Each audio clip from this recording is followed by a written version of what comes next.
Assalamualaikum warahmatullahi wabarakatuh.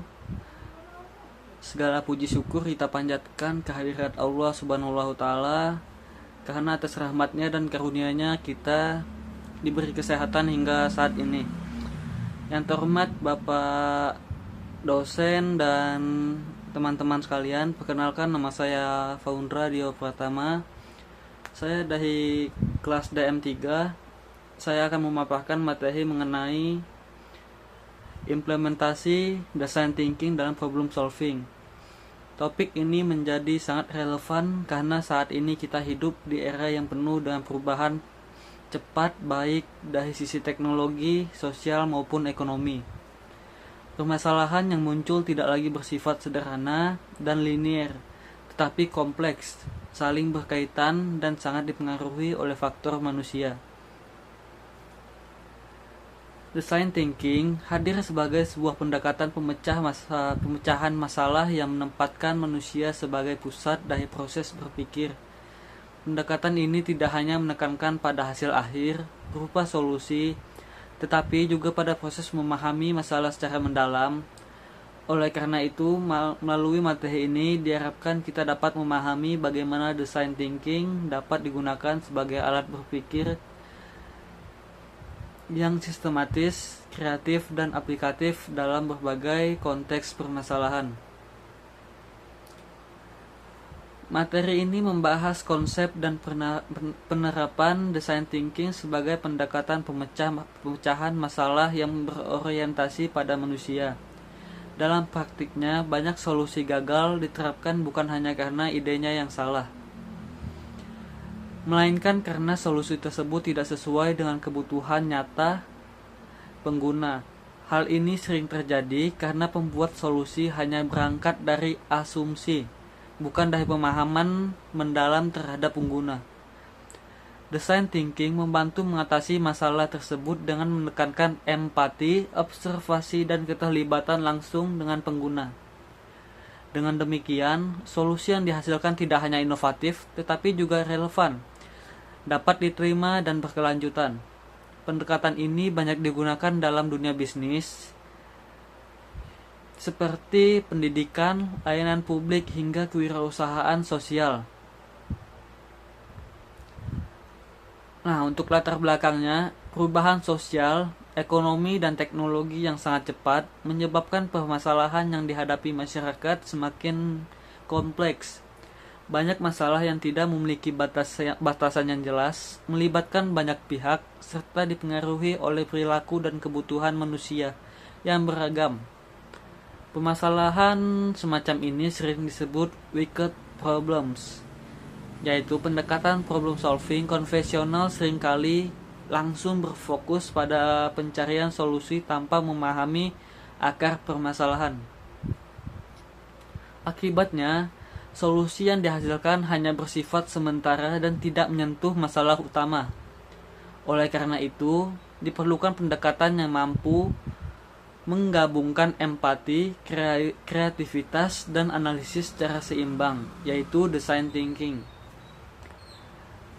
Tujuan dari penulisan materi PowerPoint ini adalah untuk memberikan pemahaman yang komprehensif mengenai design thinking, yaitu yang pertama menjelaskan konsep dasar design thinking sebagai problem solving. Nah, untuk yang kedua yaitu menguraikan karakter utama serta tahapan dalam design thinking. Nah, untuk yang ketiga yaitu menyajikan contoh implementasi melalui studi kasus agar konsep yang dibahas tidak bersifat teoritis semata. Selain itu, materi ini juga bertujuan untuk menunjukkan bahwa design thinking relevan diterapkan dalam berbagai bidang, khususnya dalam pendidikan dan praktik nyata di masyarakat. Dengan memahami design thinking, diharapkan peserta mampu menerapkan pendekatan ini dalam menghadapi permasalahan sehari-hari secara lebih sistematis dan empatik. Nah, apa sih konsep dasar design thinking?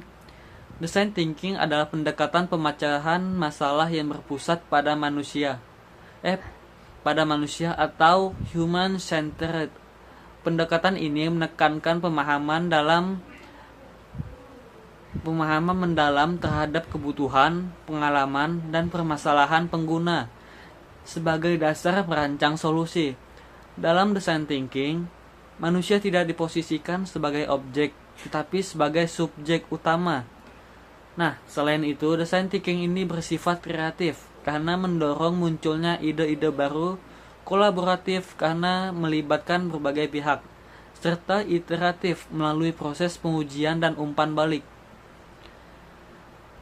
Proses ini menekankan learning by doing, yaitu melalui praktik langsung dan refleksi dari pengalaman. Nah, untuk karakter utama design thinking memiliki 4 karakter utama yang menjadi landasan dalam setiap prosesnya. Karakter ini membedakan design thinking dari pendekatan pemecahan masalah lainnya. Keempat karakter tersebut yaitu human-centered, dan yang kedua yaitu kolaboratif, yang ketiga optimis, dan yang terakhir atau yang keempat yaitu eksperimental. Dengan adanya karakter ini, design thinking tidak hanya menghasilkan solusi yang inovatif, tetapi juga solusi yang relevan, realistis, dan dapat diterapkan. Karakter ini membantu memastikan bahwa proses problem solving tidak terjebak pada asumsi, tetapi berangkat dari kebutuhan nyata pengguna. Nah, dari keempat ini kita akan membahas satu persatu. Untuk yang pertama yaitu human-centered. Human-centered yaitu pengguna menjadi pusat dan dari seluruh proses problem solving. Dalam pendekatan ini, masalah didefinisikan berdasarkan pengalaman, kebutuhan, dan hambatan yang dialami oleh pengguna, bukan dari sudut pandang pembuat solusi. Hal ini menuntut adanya empati yang mendalam. Empati dilakukan melalui observasi, wawancara, dan keterlibatan langsung dengan pengguna. Dengan memahami apa yang dirasakan, dipikirkan, dan dibutuhkan pengguna, solusi yang dapat dihasilkan menjadi lebih tepat sasaran dan memiliki nilai guna yang tinggi. Nah, untuk yang kedua yaitu kolaboratif. Karakter kolaboratif menekankan pentingnya kerjasama antar individu dengan latar belakang, keahlian, dan sudut pandang yang berbeda. Dalam design thinking, tidak ada satu individu yang dianggap paling benar. Setiap ide dihargai sebagai bagian dari proses eksplorasi. Kolaborasi membantu memperkaya perspektif dan mengurangi bias individu, serta menghasilkan solusi yang lebih komprehensif. Dengan melalui diskusi dan pertukaran ide, tim dapat melihat masalah dari berbagai sudut pandang yang sebelumnya mungkin tidak terpikirkan. Nah, untuk yang ketiga yaitu optimis. Optimis berarti adanya keyakinan bahwa setiap permasalahan memiliki peluang untuk diselesaikan. Sikap optimis ini mendorong pelaku design thinking untuk tetap terbuka terhadap ide baru dan tidak mudah menyerah ketika menghadapi tantangan. Dalam proses inovasi, kegagalan seringkali dapat dihindari. Namun, dalam design thinking, kegagalan dipandang dari bagian proses pembelajaran. Dengan sikap optimis, tim dapat terus mencoba dan memperbaiki solusi hingga menemukan pendekatan yang paling tepat. Nah, untuk yang terakhir yaitu eksperimental. Eksperimental menunjukkan bahwa solusi yang dikembangkan melalui proses percobaan dan pengujian. Ide tidak langsung dianggap benar, tetapi diuji melalui prototipe. Prototipe ini menunjukkan tim bahwa melihat bagaimana solusi bekerja dengan kondisi nyata. Pendekatan eksperimental ini membantu pembelajaran cepat dari kesalahan dan mengurangi risiko kegagalan besar. Pada tahap implementasi akhir, dengan mencoba sejak awal, kesalahan dapat diperbaiki sebelum solusi diterapkan secara luas. Untuk yang selanjutnya yaitu ada prinsip iteratif. Design thinking bersifat iteratif dan tidak linear, yaitu yang berarti setiap tahap yang dapat Setiap tahap dapat diulang sesuai dengan temuan di lapangan. Umpan balik dari pengguna menjadi dasar untuk menyempurnakan solusi ini. Prinsip ini menegaskan bahwa kegagalan bukanlah akhir dari proses, yaitu melainkan bagian penting dari pembelajaran. Dengan proses iteratif, solusi terus berkembang dan semakin mendekati kebutuhan pengguna. Nah, untuk yang selanjutnya ini ada tahapan design thinking. Tahapan design thinking ini terdiri dari empatis, define, ideate, prototype, dan test. Kelima tahap ini saling berkaitan dan membentuk satu siklus pembelajaran yang berkelanjutan. Tahap ini membantu tim berpikir secara sistematis, mulai dari memahami masalah hingga menguji solusi. Dengan mengikuti tahapan ini, proses problem solving menjadi lebih terstruktur dan terarah. Dari kelima tahapan ini kita akan membahas satu persatu, yaitu yang pertama adalah empatis. Tahap empatis yaitu bertujuan memahami pengalaman, kebutuhan, dan permasalahan pengguna secara mendalam. Proses ini dilakukan melalui observasi langsung, wawancara, dan penggunaan alat bantu. Seperti empathy map dan teknik 5W. Tahap ini sangat krusial karena menjadi fondasi seluruh proses design thinking. Kesalahan dalam memahami pengguna akan berdampak pada solusi yang dihasilkan di tahap selanjutnya. Untuk yang kedua yaitu ada tahap define. Tahap define ini berfungsi untuk mensintesis data empati menjadi rumusan masalah yang jelas dan spesifik. Rumusan masalah ini harus berorientasi pada pengguna, bukan pada solusi. Nah, dengan rumusan masalah yang tepat, tim dapat fokus pada permasalahan inti, bukan hanya pada gejala yang tampak di permukaan. Tahap ini membantu mengarahkan proses ideasi secara lebih efektif. Untuk yang ketiga adalah tahap ideate, berfokus pada eksplorasi berbagai alternatif pada solusi secara kreatif. Pada tahap ini, kuantitas ide lebih diutamakan daripada kualitas. Semakin banyak ide yang muncul, semakin besar peluang menemukan solusi terbaik. Teknik ini seperti brainstorming, brainwriting, dan mind mapping, yaitu digunakan untuk mendorong munculnya ide-ide tanpa takut salah. Penilaian dilakukan setelah proses ideasi selesai. Nah, untuk yang keempat adalah tahap prototype. Tahap prototype ini merupakan bentuk awal dari solusi yang dikembangkan. Prototipe dibuat secara sederhana untuk menguji ide dan asumsi yang telah dirancang.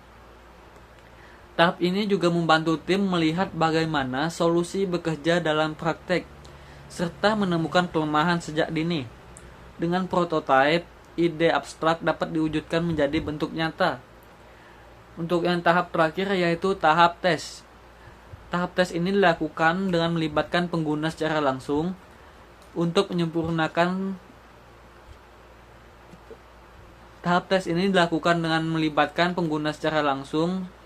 yaitu solusi yang telah diprototipekan diuji untuk mendapatkan umpan balik dari pengguna.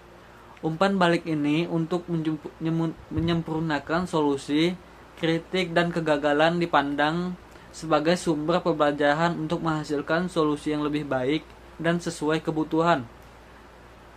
Nah, untuk slide berikutnya ini ada studi kasus layanan jalan tol.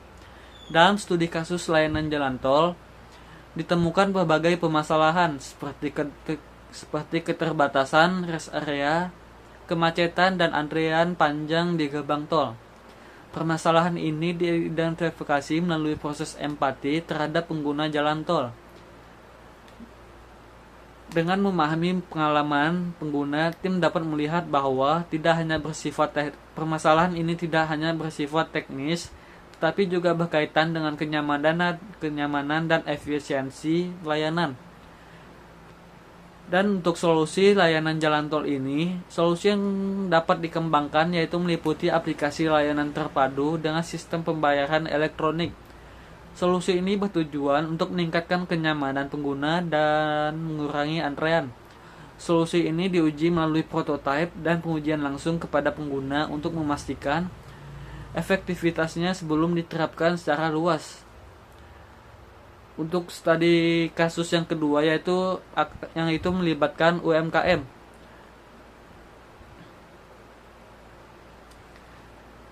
Pada studi kasus UMKM kuliner, permasalahan yang dihadapi meliputi waktu tunggu yang lama dan menu yang kurang informatif. Proses empati dilakukan secara melalui observasi dan wawancara dengan pelanggan, yaitu solusinya yang dihasilkan meliputi desain ulang menu, sistem pre-order atau PO sederhana, serta perbaikan alur pelayanan yang disesuaikan dengan kapasitas UMKM. Untuk yang terakhir yaitu kesimpulan. Dengan design thinking merupakan pendekatan problem solving yang human centered, kreatif dan iteratif. Pendekatan ini dapat membantu memastikan bahwa solusi yang dihasilkan benar-benar menjawab kebutuhan pengguna. Dengan penerapan design thinking, permasalahan dapat diselesaikan secara lebih sistematis, empatik dan berkelanjutan. Oleh karena itu, design thinking relevan diterapkan dalam berbagai konteks, baik pendidikan, bisnis, maupun kehidupan sehari-hari. Nah, baik teman-teman, sebagai penutup dari keseluruhan materi implementasi design thinking dalam problem solving, penting juga untuk kita menegaskan bahwa design thinking itu bukan hanya sebuah metode teknis yang kita gunakan untuk menyelesaikan suatu masalah tertentu, melainkan juga sebuah pendekatan berpikir menyeluruh yang mampu mengubah cara kita sebagai individu, organisasi, dan masyarakat memahami serta merespons permasalahan. Pendekatan ini juga lahir dari kesadaran bahwa permasalahan yang dihadapi kita sebagai manusia ini juga semakin kompleks, tidak terstruktur, dan seringkali tidak memiliki solusi tunggal yang pasti. Nah, dalam konteks kehidupan modern saat ini, permasalahan sosial, ekonomi, pendidikan, layanan publik, hingga bisnis yang tidak dapat dipisahkan dari aspek manusia. Setiap masalah selalu melibatkan emosi, pengalaman, persepsi, nilai, dan kebiasaan individu yang mengalaminya. Dan oleh karena itu, pendekatan problem solving ini hanya berfokus pada efisiensi, logika, dan hasil akhir yang seringkali gagal memberikan dampak yang berkelanjutan. Solusi mungkin berhasil di atas kertas, tetapi tidak dapat diterima atau tidak dapat digunakan oleh kita di lapangan. Nah, oleh sebab itu design thinking ini hadir sebagai jawaban atas keterbatasan tersebut dengan menempatkan kita sebagai manusia dari seluruh proses pemecahan masalah. Pendekatan ini juga mengajarkan bahwa solusi yang efektif harus berangkat dari pemahaman mendalam terhadap pengalaman pengguna, bukan dari asumsi atau pembuat solusi.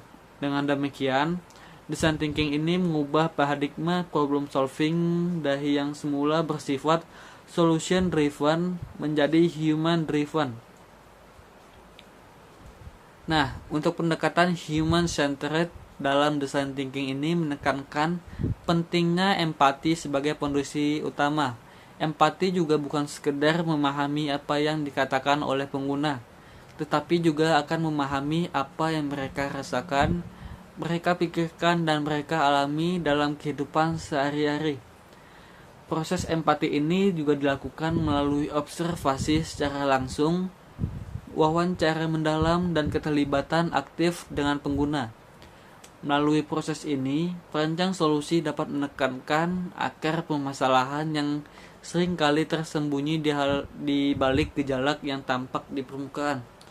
Sebagai contoh, dalam layanan publik seperti transportasi atau kesehatan, permasalahan seringkali dipersempit menjadi persoalan teknis, seperti keterbatasan fasilitas atau sistem yang kurang efisien. Namun, melalui design thinking ini, kita dapat menemukan bahwa permasalahan utama seringkali berkaitan dengan rasa yang tidak nyaman, kebingungan, atau ketidakpastian yang dialami oleh pengguna ini. Dengan memahami dimensi emosional ini, Solusi yang kita rancang menjadi lebih manusiawi dan berorientasi pada pengalaman pengguna secara keseluruhan. Selain empati, design thinking juga menekankan kolaborasi sebagai kekuatan utama dalam proses problem solving. Pendekatan ini juga mengakui bahwa tidak ada satu individu pun yang memiliki pemahaman menyeluruh terhadap suatu permasalahan, terutama ketika permasalahan tersebut bersifat kompleks dan melibatkan banyak kepentingan. Kolaborasi ini juga memungkinkan berbagai perspektif atau latar belakang serta keahlian untuk saling melengkapi dalam proses pencarian solusi. Nah, dalam konteks UMKM misalnya, kolaborasi antara pemilik usaha, karyawan, pelanggan, dan pihak pendukung lainnya memungkinkan terciptanya solusi yang lebih realistis dan aplikatif. Pemilik usaha memahami keterbatasan modal dan operasional. Karyawan juga akan memahami alur kerja dan kendala di lapangan. Sementara pelanggan memahami pengalaman layanan yang mereka rasakan. Dengan menggabungkan seluruh perspektif ini melalui design thinking, solusi yang dihasilkan tidak hanya menguntungkan secara bisnis, tetapi juga meningkatkan kualitas layanan dan kepuasan pelanggan. Karakter optimis dalam design thinking juga memiliki peran yang sangat penting ya. Optimisme dalam konteks ini juga bukan berarti mengabaikan tantangan atau kesulitan yang ada, melainkan keyakinan ini juga melibatkan atau setiap permasalahan memiliki peluang untuk diperbaiki. Sikap optimis ini juga mendorong individu dan tim untuk terus mencoba, bereksperimen, dan tidak mudah menyerah ketika solusi awal belum berhasil. Dalam design thinking ini, kegagalan dipandang sebagai badan alami dari proses pembelajaran, bukan sebagai akhir dari usaha. Dan juga pendekatan eksperimental semakin memperkuat proses design thinking dengan menekankan pentingnya pengujian secara nyata. Ide yang dihasilkan pada tahap ideat tidak langsung dianggap benar, tetapi diuji melalui prototipe. Prototipe juga memungkinkan tim untuk melihat bagaimana solusi bekerja dalam kondisi nyata. Nah, sekaligus mendapatkan umpan balik serta dari pengguna dengan pendekatan ini. Kesalahan juga dapat diidentifikasi sejak dini, sehingga risiko kegagalan besar pada tahap implementasi akhir dapat diminimalkan.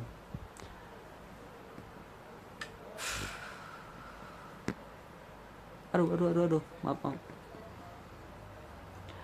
Prinsip iteratif juga dalam design thinking ini menunjukkan bahwa proses pemecahan masalah bersifat dinamis dan berkelanjutan. Solusi tidak pernah benar-benar final, melainkan selalu dapat disempurnakan berdasarkan temuan dan umpan balik dari pengguna. Prinsip ini juga mengajarkan pentingnya refleksi, evaluasi, dan perbaikan berkelanjutan. Nah, dalam dunia yang terus berubah, kemampuan untuk beradaptasi dan belajar menjadi kunci keberhasilan jangka panjang. Untuk tahapan-tahapan dalam design thinking ini ada empathis, define, ideate, prototype, dan test. Tahapan ini memberikan kerangka kerja yang sistematis namun fleksibel. Kerangka ini juga membantu individu dalam tim memahami masalah secara mendalam, merumuskan masalah secara jelas, mengeksplorasi berbagai alternatif solusi untuk menguji ide, dan menyempurnakan secara kelanjutan. Tahapan ini juga sangat relevan dan dalam menghadapi permasalahan yang tidak dimiliki jawabannya dan juga pasti membutuhkan pendekatan yang adaptif. Nah, dalam konteks kewirausahaan sosial, design thinking memiliki peran yang sangat strategis. Pendekatan ini juga mampu membantu pelaku usaha sosial memahami permasalahan masyarakat secara holistik, tidak hanya dari sisi ekonomi, tetapi juga dari sisi sosial, budaya, dan juga psikologis. Dengan pemahaman tersebut, solusi yang dirancang tidak hanya memberikan manfaat ekonomi, tetapi juga menciptakan dampak sosial yang nyata dan berkelanjutan. Sebagai contohnya ini, usaha sosial yang bertujuan untuk meningkatkan kesejahteraan masyarakat marginal perlu memahami kebiasaan, nilai lokal, serta keterbatasan akses yang dihadapi masyarakat, agar solusi yang dirancang dapat diterapkan secara nyata. Nah, untuk dalam pendidikan, design thinking ini juga berperan penting dalam membentuk pola pikir seperti pendekatan. Nah, dalam dunia pendidikan ini juga, design thinking juga berperan penting dalam membentuk pola pikir peserta pendidik. Pendekatan ini juga mendorong peserta didik untuk berpikir kritis, kreatif, kolaboratif, dan empatik. Peserta didik tidak hanya diajarkan untuk mencari jawaban yang benar, tetapi juga untuk memahami masalah, mengeksplorasi solusi, dan menguji ide, serta merefleksikan hasilnya. Hal ini juga sangat penting dalam mempersiapkan generasi yang mampu menghadapi tantangan dunia nyata yang kompleks dan penuh ketidakpastian dalam dunia pekerjaan. Nah, lebih jauh lagi, design thinking ini juga dapat dipandang sebagai sebuah mindset kehidupan. Mindset ini mendorong individu atau organisasi untuk lebih peka terhadap lingkungan sekitar, lebih terbuka terhadap perbedaan, serta lebih berani mencoba dan belajar dari pengalaman. Nah, dengan mindset ini, problem solving tidak lagi dipandang sebagai beban, tetapi juga sebagai peluang untuk menciptakan nilai inovasi dan perubahan positif. Sebagai penegasan akhir dari seluruh pembahasan yang dapat disimpulkan, bahwa design thinking ini juga merupakan pendekatan problem solving yang human-centered, kolaboratif, kreatif, dan optimis, serta eksperimental dan iteratif. Design thinking ini juga relevan diterapkan dalam berbagai konteks kehidupan. Pendekatan ini juga membantu menjembatani kesenjangan antara teori dan praktek, antara ide dan kebutuhan nyata pengguna, serta inovasi dan berkelanjutan. Nah, dan oleh karena itu, pemahaman terhadap design thinking ini seharusnya tidak berhenti pada tataran teori atau presentasi akademik semata. Pendekatan ini juga perlu diterapkan secara nyata dalam kehidupan sehari-hari dalam konteks pendidikan, dunia kerja, kewirausahaan, maupun kehidupan bermasyarakat. Dengan menerapkan design thinking, kita tidak hanya belajar memecahkan masalah, tetapi juga belajar memahami manusia, bekerja sama, dan menciptakan masa depan yang lebih baik. Nah, dan design thinking ini juga menegaskan bahwa setiap permasalahan selalu berada dalam jaringan pengalaman, kebiasaan, nilai, dan interaksi sosial. Oleh karena itu, solusi yang efektif tidak dapat dihasilkan hanya melalui pendekatan analitis dan atau teknis semata. Diperlukan kemampuan untuk melihat masalah dari sudut pandang pengguna secara menyeluruh, termasuk aspek yang seringkali tidak terungkap secara eksplisit. Seperti pendekatan ini juga membantu menggeser fokus problem solving dari sekedar apa yang salah menjadi mengapa kondisi tersebut terjadi dan bagaimana manusia mengalaminya. Melalui proses yang terbuka dan eksploratif, design thinking ini juga mendorong munculnya berbagai kemungkinan solusi tanpa terikat pada suatu jawaban tunggal. Keragaman ide yang dihasilkan bukan dianggap sebagai kebingungan, melainkan juga sebagai kekayaan perspektif yang memperbesar peluang lahirnya solusi yang relevan. Dalam hal ini juga kreativitas tidak dapat dipahami secara individual semata, tetapi sebagai hasil interaksi, dialog, dan kerjasama antar individu dengan latar belakang yang berbeda. Nah, selain itu, design thinking juga memperkenalkan pendekatan problem solving yang berorientasi pada pembelajaran berkelanjutan. Setiap solusi yang diperlakukan sebagai hipotesis yang perlu diuji, bukan sebagai kebenaran mutlak. Proses pengujian dan evaluasi juga memungkinkan perbaikan dilakukan secara bertahap, sehingga solusi dapat berkembang seiring dengan perubahan kebutuhan dan kondisi lingkungan. Pendekatan ini mengajarkan bahwa ketidaksempurnaan adalah bagian wajar dari proses inovasi. Dalam praktiknya, penerapan design thinking ini juga berkontribusi dalam membangun sikap adaptif dan tangguh. Individu maupun organisasi juga menerapkan pendekatan ini cenderung lebih siap menghadapi ketidakpastian karena terbiasa berpikir fleksibel dan terbuka terhadap perubahan. Masalah tidak lagi dipandang sebagai hambatan semata, tetapi sebagai peluang untuk memahami situasi secara lebih baik dan menciptakan nilai baru.